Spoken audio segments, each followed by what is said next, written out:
poco el trabajo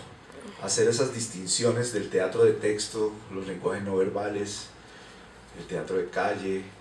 etcétera, etcétera, porque yo me formé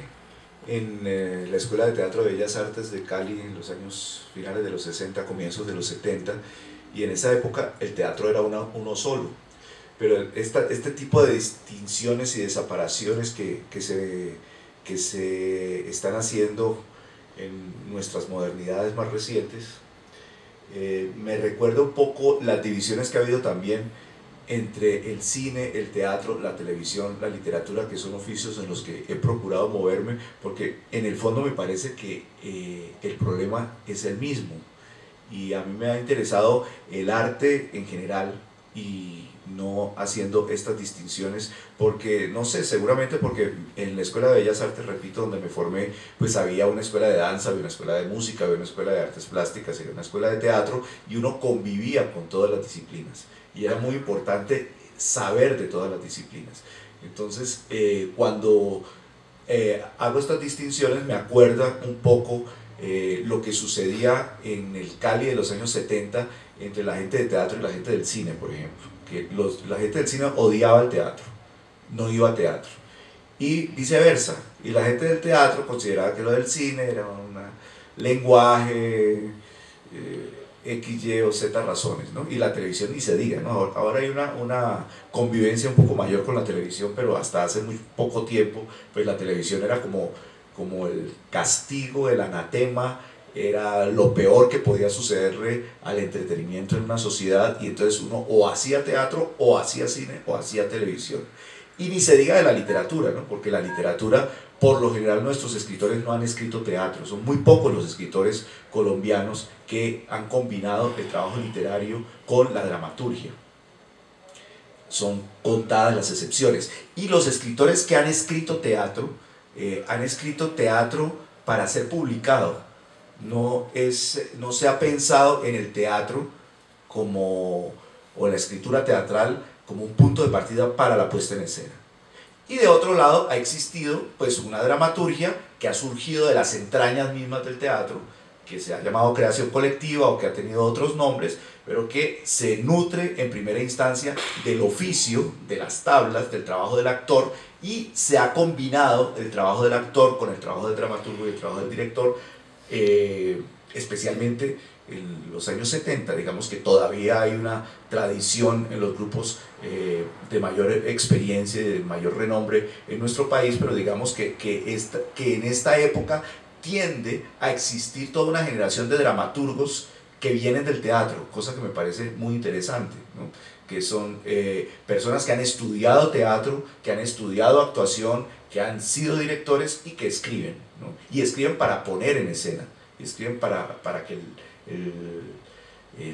texto se traduzca realmente en su objetivo central.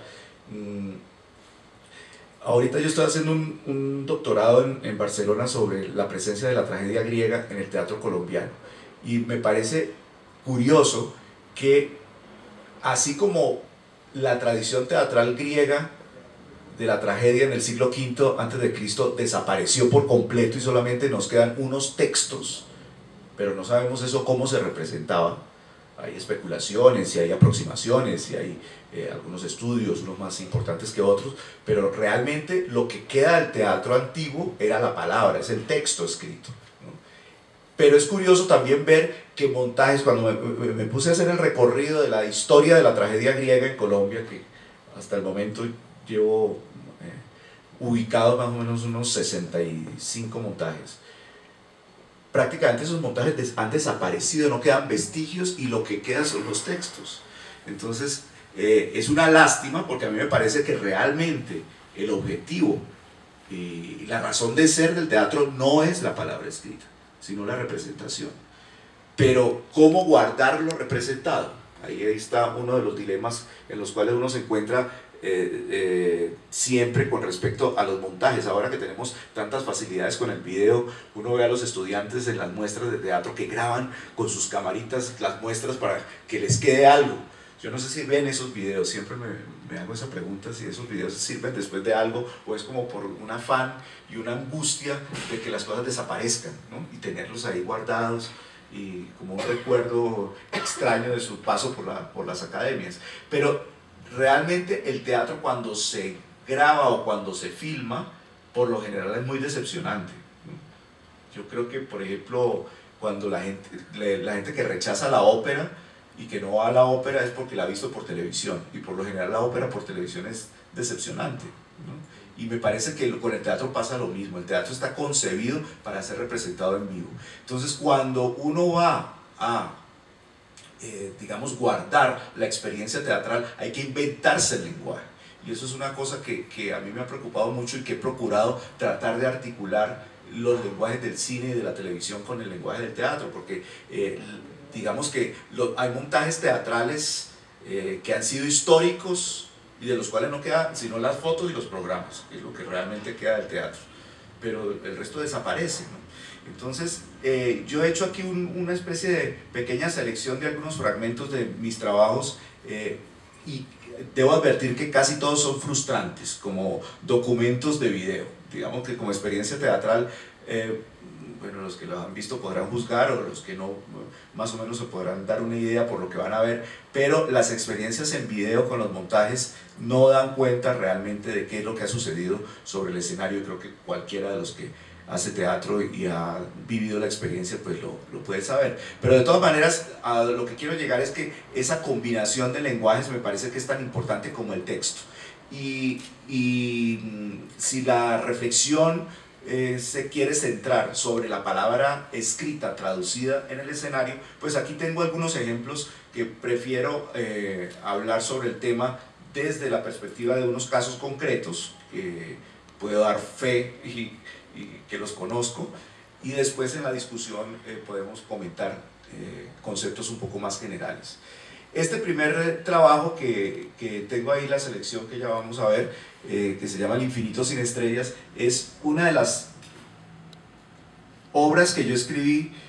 de teatro en Cali cuando empecé a trabajar en cine, o cuando ya trabajaba en cine. Yo cuando estudié teatro en Bellas Artes empecé a estudiar actuación e hice los 5 años de actuación, y empecé desde el teatro infantil y luego fui creciendo y fui evolucionando, pero la vida me fue entusiasmando por la dirección y por la dramaturgia, y desde niño empecé a escribir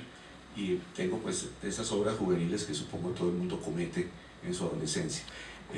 Pero El infinito sin estrellas era una obra que a mí me interesaba porque después del año 82 más o menos, cuando hubo como una especie de boom del cine en Cali, yo me dediqué prácticamente de lleno a descubrir los misterios del cine con mis amigos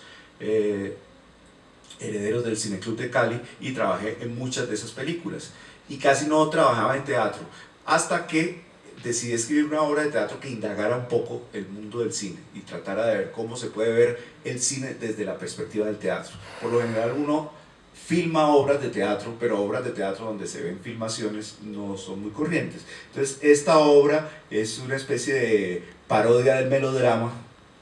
y digo parodia del melodrama porque el melodrama para mí es un género muy serio. Lo que pasa es que en los últimos años se ha estigmatizado, y el melodrama es sinónimo o de mal teatro, o de mal cine, o de mala televisión. Y el melodrama es un género que tiene sus reglas. Incluso yo me atrevería a decir que el melodrama es un género que se impone en nuestra época frente a la tragedia, que es un género que yo creo que prácticamente ha desaparecido. Es muy difícil que exista la tragedia dentro de los parámetros en los que se concibió en la antigua Grecia, o en el teatro isabelino, o en el neoclasicismo en Francia, o lo que sea. Entonces, esta obra es una especie de melodrama farsesco, o de farsa melodramática, como lo quieran llamar, que indaga sobre el mundo del cine. Y yo escribí esa obra y nunca la monté. Se quedó guardada en un cajón hasta que muchos años después un antiguo estudiante de la SAP, que ya tiene su vida profesional, muy talentoso, que se llama Johan Belandia, me pidió un texto que quería montar, y yo le ofrecí esa obra y él la puso en escena. El grupo con el cual trabajó esta obra, que si la memoria no me falla se estrenó el año 2007. Yo ya había, eran exalumnos de la SAP y yo ya había trabajado con ellos en otras circunstancias, y poco a poco distintos montajes de los que aquí están consignados forman parte de un equipo que se fue armando a partir de la experiencia común que se tuvo después de que ellos terminaron sus estudios en la escuela de teatro.